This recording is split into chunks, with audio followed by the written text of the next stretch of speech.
I loved the unique plot, and King Arthur narrations is always about King Arthur, Lancelot, or Guinevere, and it was interesting to hear a different perspective through Nimue. I also loved how Arthurian fables tend to have very black and white characters. However, the author made all the characters complex and human and dived deeper into the side characters.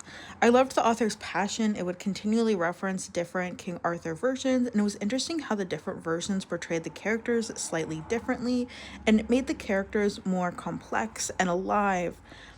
I did not like the different points of view. The timeline switches gave away the ending. There's only so many reasons that we would need to see Arthur's timeline and ours, and random character point of views that tended to create a chaotic narration. The lack of consistent narrator made the story chaotic and difficult to immerse in. I did not like the ending. The book was slow setting up. Sometimes I liked it because it gave us time to kind of like be with these characters more and get in their heads more. But in the present timeline, it became very repetitive, and like there would be whole chapters where like there's nothing new that the author is saying. It just existed to set up the ending. I did not like the actual ending. It just sped through everything.